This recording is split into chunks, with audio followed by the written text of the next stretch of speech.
Okay, so have you ever felt lost in the world of language learning? Like, there are just so many methods and approaches, and It can be overwhelming, it right? really can. It's like a jungle out there, Yeah, and thankfully you've sent in a ton of material for us to wade through, one of them being these excerpts from pasted text. right. And they really dive deep into all these different approaches and techniques, and It's a lot. it's a lot. Yeah, so we're going to try to be your guides on this deep dive. We'll be your language Sherpas. Exactly. We're going to help you make sense of it all. And hopefully, maybe even spark some ideas for your own language journey. That'd be great. Yeah. For sure. But before we embark on this adventure, Yeah, we got to make sure we're all speaking the same language, pun intended. always. Right. So pasted text talks a lot about, these terms like approach, method, and technique. And I think it's really important that we define these right off the bat. Yeah, absolutely. Those are kind of the building blocks of figuring out, how we approach language learning. Right. So how would you define approach? Like, what does that even mean? So I think of approach as like the big picture. Oh, Like, right. what is your overall philosophy Right. towards language learning? Okay. Is it about, communicating quickly? Is it about like mastering grammar? Is it about connecting with another culture? Got it. So it's kind of like the why Yeah. The why. behind what you're doing. Exactly. Okay, cool. So then method would be. So if approach is the big picture, then method is like Okay. the specific path that you choose based on that approach. Got it. It's like picking a particular trail to reach your summit. I like that analogy. Right. Some trails are steep and challenging, others are more scenic and relaxed. Yeah. So, are you trying to get to the top of the mountain like really fast? Are you trying to enjoy the scenery? Exactly. What Yeah. kind of experience are you looking for? Love it. Okay. So we got approach, we got method, Mhm. and then technique would be. So technique is like those individual steps that you take along the way. Those are the specific activities and strategies that you use, Okay. like practicing flashcards or having conversations or even using music to learn. So it's like the how. Yeah, the how. Okay, fantastic. So we got our map and compass sorted. We got our, our terms defined. We're ready to go. We're ready to go. Yeah. So let's start with, I think, one that a lot of people have maybe heard of, the direct method. Yeah, this one's a classic. Yeah, and it sounds kind of intense. It can be. Yeah. The direct method is all about immersion. Okay. No textbooks, no translations, just straight into the deep end of the language pool. Wow. So like being dropped in a foreign country Yeah. and being forced to communicate. Essentially. Yeah. Oh. I mean, think about how children learn their first language. Yeah. They don't start with grammar rules. Right. They just start talking. They learn by associating words with objects and actions directly. Yeah. The direct method tries to replicate that natural process. That makes sense. But I can also see how that would be very intimidating. It can be for some people, for sure. Yeah. Yeah. Okay. So maybe a little bit of a less intense method would be the audio-lingual method. Yeah, this one's a bit more structured. Okay. This is all about repetition and habit formation. Hmm.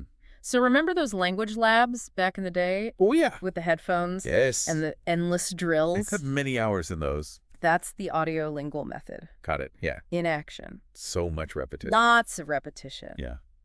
Did it actually work? I don't know. Well, What- it can be effective Right. for building fluency, especially in pronunciation, Okay. because by drilling these patterns over and over again, Right. you're training your tongue and your ears Yeah. to work in this new language. So it's kind of like learning an instrument or It is. a song or. Yeah, like learning a song or a poem. Right. You're repeating these patterns until they become automatic. Yeah, but there's not a lot of focus on like the why behind the language.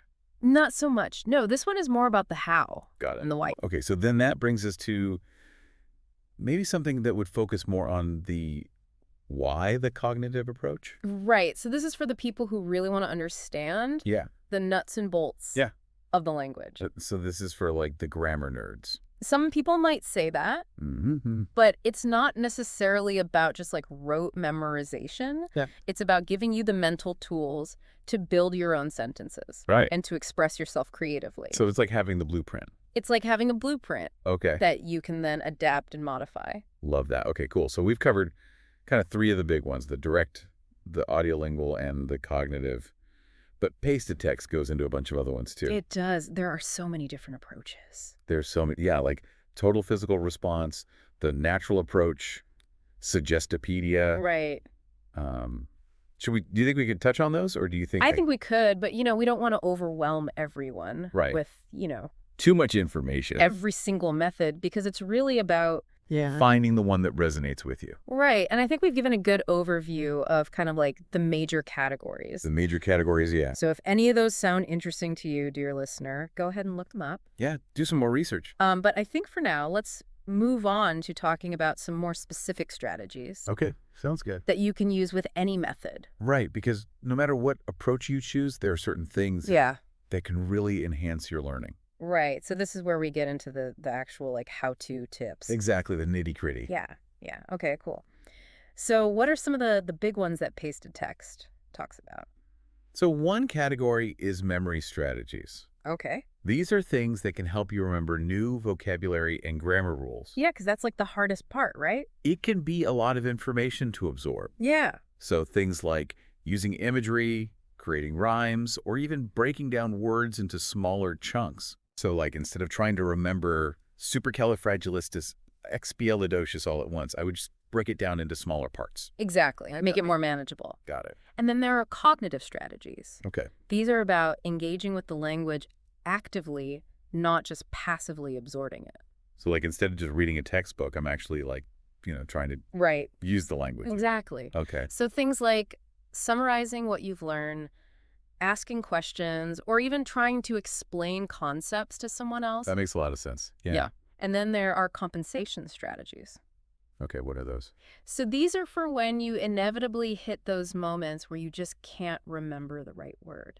Which happens all the time. Happens to everyone. Yeah. So these are about being resourceful and finding ways to communicate even with limited vocabulary.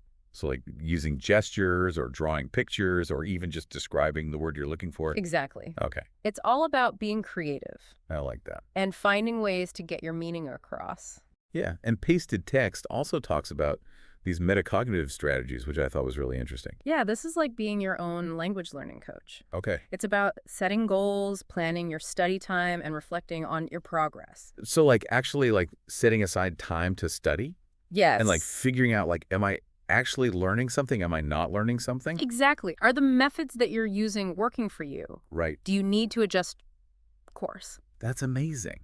I love that. And then there's also this concept of affective strategies. Right. So these are all about the emotional side Okay. of language learning. So like if I'm getting frustrated, Exactly. how do I deal with that? It's about managing your anxiety, staying motivated, and developing a positive attitude towards learning. So celebrating small wins, finding study buddies, not beating yourself up over mistakes. Exactly. Okay, cool. And then I think the last category that pasted text talks about is social strategies. Right. So this is about putting yourself out there Okay. and using the language in real life situations.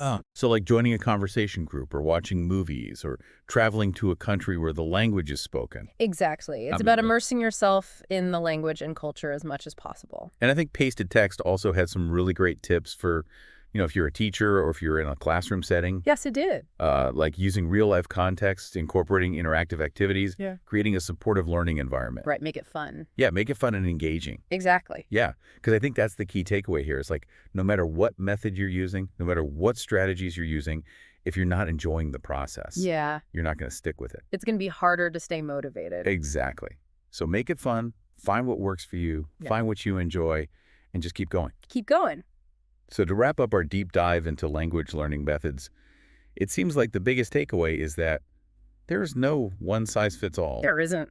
approach, right? Find what works for you. Exactly. Experiment, be curious, and don't be afraid to try different things. Yeah, and who knows, maybe you'll discover some like secret, hidden language learning method that we didn't even talk about today. There's always something new to discover Exactly. in the world of language learning. Well, on that note, thank you so much for joining us on this deep dive into language learning methods. And until next time, happy learning. Happy learning. Bye. Bye.